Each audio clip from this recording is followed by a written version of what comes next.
টাকা দিয়া খোটা দিল না, মনেও কষ্ট দিল না, তাদের জন্য পুরস্কারটা কি শুনুন।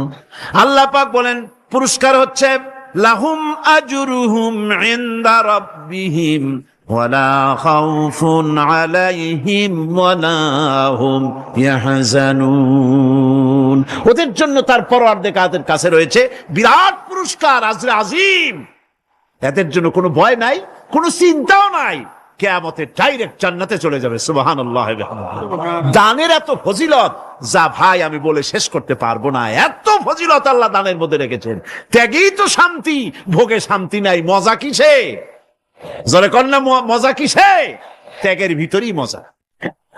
আল্লাহ পাক বলছেন ইয়া আইয়ুহাল্লাযীনা আমানু আনফিকু মিন তাইয়্যিবাতি মা কাসাবতুম ওয়া মিম্মা আখরাজনা লাকুম মিনাল আরদ। তোমরা যে উপার্জন করেছো, সেই উপার্জনে তোমাদের জন্য যা উপার্জন করেছো তাই, আর মাটি থেকে আমি যা তোমাদের জন্য দিয়েছি তার থেকে ভালো জিনিস, ভালো ভালো জিনিস আমার রাস্তায় খরচ করো। এটা কার অর্ডার? আল্লাহর অর্ডার। খরচ করবেন কি? আল্লাহ পাক বলছেন ওয়ায়াসআলুনাকা মাযা ইউনফিকুনা কুলিল আফওয়া। নবী আপনাকে প্রশ্ন করা হয় কি খরচ করব? আপনি বলুন প্রয়োজনের অতিরিক্ত জিনিস যেটা আছে সেটাই আল্লাহর জন্য খরচ করে দাও। তোমার প্রয়োজন যখন মিটে গেছে, ব্যাংকের মধ্যে অসংখ্য টাকা জমা রাখা খালি গুনতেছে বসে বসে, তা না করে অভাবগ্রস্ত মানুষদের প্রয়োজন মিটাও। খরচ করার ভিতরে আর খরচ না করার ভিতরে ভারসাম্য রক্ষা করতে হবে।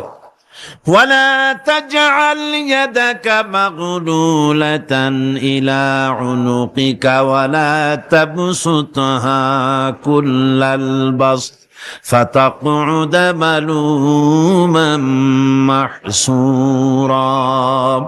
তোমাদের দানের হাত গুটায় একেবারে গলার সাথে বেঁধে রেখো না, আবার এমন বেশি ছেড়েও দিও না, কারণ এর ফলে তোমাকে অনুতপ্ত হওয়া লাগতে পারে, কার্পণ্যতাও না হয়, আর জমের মতো দিয়ে আর সব ফতুরু না হয়ে যাও। দুটোর মধ্যে ব্যালেন্স হতে হবে। সাধারণ দান সাদকা কাদেরকে দিবেন, উপযুক্ত পাত্র কারা, তার একটা লিস্ট আল্লাহ দিচ্ছেন। ওয়াবিল ওয়ালিদাইনি ইহসানা ওয়াবিযিল কুরবা ওয়াল ইয়াতামা ওয়াল মাসাকিন ওয়াল জারি যিল কুরবা। নিজের পিতামাতা, নিকট আত্মীয়, ইয়াতীম, মিসকিন এবং আত্মীয় প্রতিবেশী তাদেরকে দিবে। আমি কিন্তু এখন যাকাতের কথা বলছি না, মা বাপকে যাকাত দেওয়া যাবে না। এটা হচ্ছে দান, সহযোগিতা করা, ইহসান করা।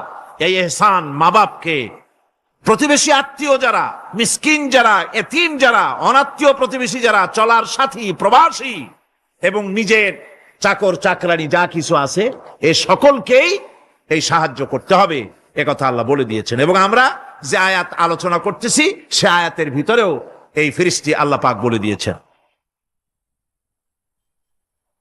আল্লাহর রাস্তায় যারা দান করবে তাদের সম্পর্কে আল্লাহ বলছেন এখন মাসালুল লাযীনা ইউনফিকুনা আমওয়ালাহুম ফি সাবিলিল্লাহি কামাসালি হাব্বা।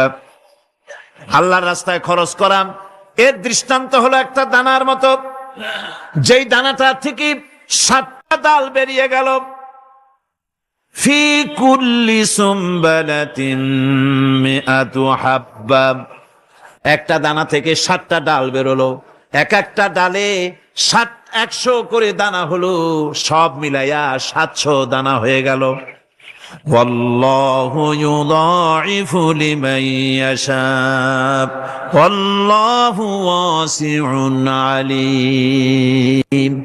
আল্লাহ পাক বলেন এই পৃথিবীতে একটা দানায় 700 দানা যে আল্লাহ রাব্বুল আলামিন তোমার হাতে ধরায় দিলেন, সে আল্লাহ পাকের ব্যাংকে যদি টাকা জমা রাখো, আল্লাহর রাস্তায় যদি খরচ করো, 700 গুণ বাড়াইয়া আল্লাহ তোমার হাতে ধরাইয়া দিবেন। আল্লাহু ইউদাইফু লিমান ইয়াশা। আর আল্লাহ ইচ্ছে করলে এর থেকেও বেশি তোমাকে দান করবেন। সুবহানাল্লাহ। কোন জোরে! আর এই দান করতে হবে মরার আগে। কোন সময় দেবেন কোন? আমার দেশে বহু মুসলমান আছে যারা বলে, হুজুর আসি আপনাদের পিছনে, যা বলেন আসি, জীবন দিয়া দেব। এরা খুব চালাক, জীবন দিতে চায়, মাল দিতে চায় না। আল্লাহ তো আগে জীবন চায় নাই। আল্লাহ আগে কি চেয়েছেন? কোন আল্লাহ আগে কি চেয়েছেন? আল্লাহ চেয়েছেন মাল। وَتُجَاهِدُونَ فِي سَبِيلِ اللَّهِ بِأَمْوَالِكُمْ وَأَنفُسِكُمْ। আল্লাহ পাক বলেন জিহাদ করো আমার রাস্তায় মাল দিয়ে আর জান দিয়ে। মাল দাও আগে, মাল না দিয়া যদি আগে মরে যাও মালটা তো থেকেই গেল। সুতরাং মাল আগে আমার রাস্তায় দাও। দেবা কখন? মরার আগে দাও। وَأَنفِقُوا مِمَّا رَزَقْنَاكُم مِّن قَبْلِ أَن يَأْتِيَ أَحَدَكُمُ الْمَوْتُ। আমার রাস্তায় খরচ করো মৃত্যু আসার আগে। فَيَقُولَ رَبِّ لَوْلَا أَخَّرْتَنِي إِلَى أَجَلٍ قَرِيبٍ। যদি মরার আগে না দাও, মৃত্যুর সময়, মৃত্যু যখন এসে গেল সেই সময় যদি বলো, অনুশোচনা যদি করো, আহারে যদি আমি সময় পাইতাম, একটু খানিক যদি সময় দিতে, আল্লাহ একটু সময় আমারে যদি দাও, ফাসাদ্দাকা ওয়া আকুম মিনাস সালিহিন। দান সদকা করব, সব আল্লাহর রাস্তায় দিয়ে দেব, আর আমি সালেহ বান্দাদের মধ্যে শামিল হয়ে যাব। আল্লাহ একটু সময় আমারে দাও। আল্লাহ পাক বলছেন, ওয়ালা ইউআখিরাল্লাহু নাফসান ইযা জাআ আজালুহা আল্লাহু খাবীরুম বিমা তা'মালুন। মৃত্যুর নির্ধারিত সময় আসলে এক সেকেন্ড আগে পাশে করা হবে না। সুতরাং মৃত্যুর আগে খরচ করো। আপনি মনে করবেন যে আপনি মরে গেলে পরে আপনার ছেলে মেয়ে আপনার জন্য করবে, খরচ করবে। হ্যাঁ করবে ঠিক, মরার পরে কুলখানির পরে 40, তারপরে শেষ, এরপর আর করবে না। আপনার ছেলে মেয়ে যে আপনার জন্য করবে তার প্রমাণ তো আপনি নিজে। আপনি আপনার ছেলের মেয়ের জন্য কি করে, আপনার মা বাবার জন্য কি করছেন? আপনার মা বাবার জন্য যদি আপনি কিছু না করে থাকেন, আপনার ছেলে মেয়ে আপনার জন্য করবে না। সুতরাং নিজের কাজ নিজে করেন। আপনার পিঠ যদি চুলকায় আর নাতিরে যদি বলেন, নাতি পিঠটা চুলকায় দাও, সে যে জায়গায় চুলকাবে আপনি করবেন উত্তর দিকে, সেই উত্তর দিকে, দক্ষিণ দিকে, উপরে, নিচে, পিঠে, পাছার কাছে, যে জায়গায় আঙ্গুল দেবে আপনি করবেন ওখানে না, আবার আরেকটু উপরে দাও, আরেকটু পাশে দাও, জায়গা মতো পড়বেই না। আর কষ্ট করে নিজের হাতটা যদি পৌঁছাইতে পারেন জায়গা মতো পড়ে, একবার চুলকানি মারলেই চুলকানি শেষ, ঠিক কিনা? সুতরাং আপনি অন্যের উপরে ভরসা না করে নিজের খরচ নিজেই করে যান, নিজের কাজ নিজে করে যান, আল্লাহর রাস্তায় খরচ করে যান, বেশি পরিমাণে খরচ করেন। যত খরচ করবেন আল্লাহ রাব্বুল আলামিন রাজি হয়ে যাবে। কোন সুবহানাল্লাহ। মা বলছে, বাবা আমার কাছে কি চাও? ছেলে বলছে, মা আমি চলে যেতে চাই মদিনায়, আল্লাহর নবী মুহাম্মদুর রাসূলুল্লাহ সাল্লাল্লাহু আলাইহি সাল্লামের দরবারে চলে যেতে চাই, আমি একটু বস্ত্র চাই। মা একটা পুরানা কম্বল তার হাতে দিয়ে দিলেন। আব্দুল উজ্জা কম্বলটাকে ছিঁড়ে এক টুকরা কোন রকম হাঁটুর উপরে জড়ায় নিলেন, আর এক টুকরা গায়ে দিয়ে নিলেন। আব্দুল উজ্জা আবার বহু কষ্ট করে মরুভূমি পাড়ি দিয়ে মদিনা মুনাওয়ারায় চলে গিয়ে বাবি জিবরিল থেকে ঢুকে আসহাবে সুফফার চবুতরার সামনে বসে আছেন, ছেঁড়া কম্বল পরা। এবার বিশ্ব নবী, দুনিয়া আখিরাতের বাদশা জনাবে মুহাম্মদ রাসূলুল্লাহ সাল্লাল্লাহু আলাইহি ওয়াসাল্লাম যখন মসজিদের নিজের ঘরের থেকে দরজা খুলে বেরিয়েছেন, দেখেন এক যুবক বসা, একটা আধাটা কম্বল পরা, হাঁটুর উপরে কোন রকম করে রানটা, লজ্জাস্থানটা ঢাকার, গায়ে একটা ছেঁড়া কম্বল। তার এই অবস্থা দেখে হুজুর জিজ্ঞেস করেন, তুমি কে? যুবক বলছে, আমি আব্দুল উজ্জা। ইসলাম কবুল করার জন্য আমার সব ছিল, আমি কম ধনী ছিলাম না, আমার চাচা সব নিয়ে গেছে, সিনায় রেখেছে, আমার লুঙ্গিটাও দেয় নাই। ঘটনা সব তিনি খুলে খুলে বললেন। হুজুর বললেন, তোমার নাম আব্দুল উজ্জা নয়, তোমার নাম আব্দুল্লাহ। আব্দুল্লাহ জুলবাজাদাইন তার নাম। হযরত আব্দুল্লাহ জুলবাজাদাইন কি রাসূলুল্লাহ দিয়া দিলেন, আসহাবে সুফফাদের সাথে মিলাই দিলেন, এখানে থাকো, খাবার আসতে পরে খাবে। তাদের সব সময় খাবার থাকতো না। আসহাবে সুফফায় তারা থাকতেন যাদের ঘর নাই, বাড়ি নাই, থাকার জায়গা নাই, ক্ষুধার জ্বালায় যখন তারা অতিষ্ঠ হয়ে যেতেন, নবীজি ঘরের থেকে তাহাজ্জুদের জন্য যখন বেরোতেন, ক্ষুধার্ত সাহাবীরা রাসূলের চেহারা দেখার সঙ্গে সঙ্গে ক্ষুধা নিবৃত হয়ে যেত।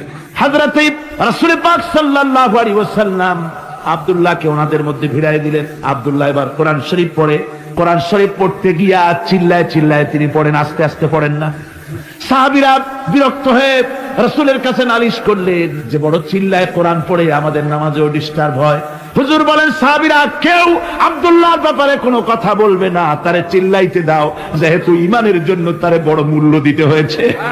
পরনের লুঙ্গিটা পর্যন্ত আনতে পারে নাই, যত খুশি চিৎকার করেছে আল্লাহর কালাম পড়ুক। তাবুকের যুদ্ধ, রাসূলুল্লাহ তাবুকের দিকে রওনা করেছেন, 30,000 সৈন্য নিয়ে রওনা করেছেন। ওই জিহাদে মানুষেরা প্রাণ ভরে রাসূলুল্লাহকে সাহায্য করেছেন। মেয়ে লোকেরা নাকের ফুল, কানের দুল, গলার হাল খুলে খুলে রাসূলের কদম মোবারকে দিয়ে দিয়েছে। ধনীরা টাকা পয়সা সব দিয়েছে। হযরত আবু বকর তো যা ছিল সব এনে দিয়েছে, কিছু ছিল না ঘরে। রাসূল রওনা করলেন। প্রতিমধ্যে হযরত আব্দুল্লাহ জুলবাজাদাইন আল্লাহর নবীর খেদমতে হাজির হয়ে বলেন, হুজুর সবাই তো সব দিল, আমার কিছুই নাই, কিছু দিতে পারলাম না। হুজুর আপনি আমার জন্য দোয়া করেন, আমি যেন এই তাবুকের ময়দানে কাফেরদের বিরুদ্ধে লড়াই করে যেন শহীদ হয়ে যেতে পারি। মাল দিতে পারি নাই, কিন্তু আল্লাহর জন্য যেন আমার জীবনটা দিয়ে দিতে পারি। ও চট্টগ্রামের যুবকেরা, তরুণেরা, তোমাদের মতো 20 বছরের তরুণ হযরতে আব্দুল্লাহ জুলবাজাদাইন শাহাদাতের তামান্না করে রিসালাতে মাহবের কাছে দাঁড়িয়েছে। হুজুর বললেন, একটা গাছের বাকল নিয়ে আসো। একজন একটা বাকল নিয়ে এলো। রাসূলুল্লাহ এই বাকলটা আব্দুল্লাহ জুলবাজাদাইনের হাতে লাগাই দিলেন। রাসূলুল্লাহ বললেন, আয় আল্লাহ, আমি আব্দুল্লাহর রক্ত কাফেরদের জন্য হারাম করে দিলাম। হযরত আব্দুল্লাহ বলছেন, ইয়া রাসূলুল্লাহ, আমি চাইছিলাম শহীদ হব, আর আপনি আমার রক্তটা হারাম করে দিলেন কাফেরদের জন্য। আল্লাহর নবী বলেন, আব্দুল্লাহ রে, কোনো চিন্তা করো না, তোমার মৃত্যু যদি জ্বরেও হয়, আল্লাহ রাব্বুল আলামিন তোমার শাহাদাতের দরজা দিয়ে দিবেন। তাবুকের প্রান্তরে চলে গেলেন। কয়েকদিন ওই তাবুকের ময়দানে থাকায় রাসূলের কাছে খবর এলো, আব্দুল্লাহ মারাত্মক জ্বরে আক্রান্ত হয়ে ইন্তেকাল করেছেন। রাসূলুল্লাহ বললেন, আমি জানাজা পড়াবো। হযরতে আব্দুল্লাহর জানাজা হলো গভীর রাত। কবরের ভিতরে একজন দাঁড়ায়া লাশ ধরার জন্য একজন কবরের ভিতরে দাঁড়িয়েছে। 2 জন লোকে লাশ নিয়ে আসতেছে।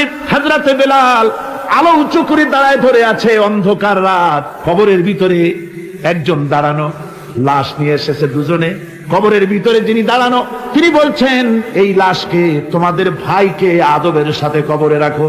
কবরের মধ্যে যিনি দাঁড়ানো তিনি আর কেউ নয়, বিশ্বনবী মুহাম্মদুর রাসূলুল্লাহ সাল্লাল্লাহু আলাইহি ওয়াসাল্লাম।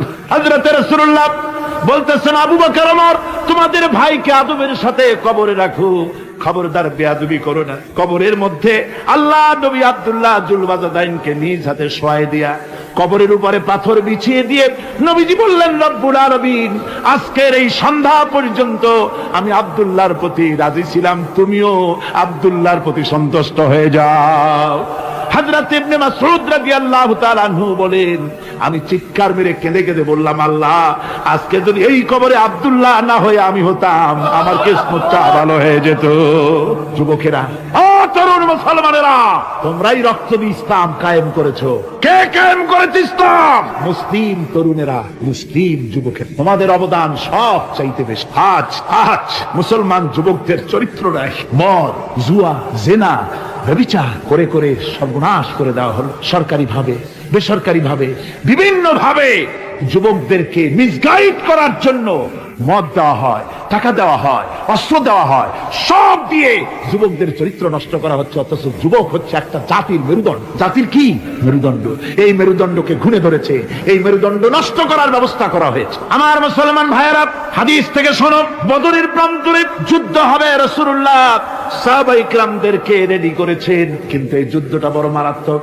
এই জিহাদ বড় মারাত্মক। জিহাদ হবে, চাচার বিরুদ্ধে ভাতিজা জিহাদ করবে, বাপের বিরুদ্ধে সন্তান অস্ত্র ধারণ করবে, ভাইয়ের বিরুদ্ধে ভাই অস্ত্র ধারণ করবে। কোন জিহাদ? বদর। কোন জায়গায়? বদর। মক্কা থেকে যারা আসতেছে সব চাচা, ভাই, মামু, খালু, এরা আপন আপন লোকেরা আপন লোকের বিরুদ্ধে অস্ত্র ধারণ করবে। এটা কি সহজ? কোন এটা কি সহজ? রাসূলুল্লাহ যুদ্ধের কথা মানুষকে বুঝাচ্ছেন, একটু ইতস্তত করুন। হযরত রাসূল পাক সাল্লাল্লাহু আলাইহি ওয়াসাল্লাম যুদ্ধের কথা সাহাবায়ে কিরামদের সামনে পেশ করতেছেন আর একটু ইতস্তত করতেছেন এই কঠিন যুদ্ধে সাহাবীরা কিভাবে মেনে নেবে। রাসূলের মনের অবস্থা বুঝতে পেরে হযরত মিকদাদ রাদিয়াল্লাহু তাআলা আনহু বর্ষিয়ান সাহাবী তিনি দাঁড়ায় গেলেন। তিনি দাঁড়ায় বলছেন, ইমদি বিনা ইয়া রাসূলুল্লাহ হাইসু মা তাশা। হে রাসূল, আপনি আমাদেরকে নিয়ে চলুন, আল্লাহ যেদিকে আপনাকে যেতে বলে, হাইসু মা তাশা আয় হাইসু মা আমারাকাল্লাহ, যেদিকে আল্লাহ আপনাকে যেতে বলেন আমাদেরকে নিয়ে আপনি সেদিকে চলেন। ইন্না লা নাকুলু লাকা কামা ক্বালা বানু ইসরাঈল লিমূসা আলাইহিস সালাম, ইযহাব আনতা ওয়া রাব্বুকা ফাকাতিলা ইন্না হাহুনা কাঈদুন। আমরা মুসা আলাইহিস সালামের উম্মতের মতো বলবো না যে হে মুসা তুমি আর জিবরাইল আর তোমার আল্লাহ যুদ্ধ করো, আমরা ঘরে বসে আরাম করি, এ কথা আমরা বলবো না হুজুর। বল ইযহাব আনতা ওয়া রাব্বুকা ফাকাতিলা ইন্না মাআকুমা মুকাতিলুন। হে রাসূল, বরং আমরা বলবো আপনি যুদ্ধ করুন, আপনি আমাদের নিয়ে চলুন, আমরা লড়বো আপনার সাথে কাফেরদের বিরুদ্ধে, ততক্ষণ পর্যন্ত লড়বো মা দামাত আইনুম মিন্না তাতাররাফ। ও রাসূল, যতক্ষণ আমাদের চোখের একটা পাতাও নড়ে ততক্ষণ আপনার সাথে আমরা লড়বো। সুবহানাল্লাহ। মানে জীবন যতক্ষণ আছে আপনার সাথী হয়ে কাফেরদের বিরুদ্ধে লড়তে থাকবো। হুজুর খুব খুশি হয়ে গেল। হুজুর কি হলেন? দারুণ খুশি হয়ে গেল। আল্লাহর নবী খুশি হয়ে বললেন, ও সাহাবীরা, তোমাদের মানসিক অবস্থা যখন এই কুবু বিনা ইলা জান্নাতিন জান্নাতুন আরদুহা কারদিস সামাওয়াতি ওয়াল আরদ। ও সাহাবীরা, তোমাদের মানসিকতা যখন এমন, তখন আমার সাথে তোমরা দাঁড়াও, আমার সাথে ওঠো, আমার সাথে চলো জান্নাতের দিকে। রাসূলুল্লাহ বলেন, আমার সাথে চলো বেহেশত। কোন বেহেশত? এমন বেহেশত যে বেহেশতের বিশালতা আর প্রশস্ততা ওই বিশাল আকাশ আর জমিনের চাইতেও বেশি। এই বিরাট জান্নাতের দিকে চলো আমার সাথে। ফাকামা উমাইর বিন হামাম ওয়া কানা ইয়াকুলু তামার। যুবকেরা, তোমাদের মতো তরুণ, তোমাদের মতো এক যুবক যার নাম উমাইর, তিনি দাঁড়িয়ে গেলেন, হাতে ছিল খোরমা।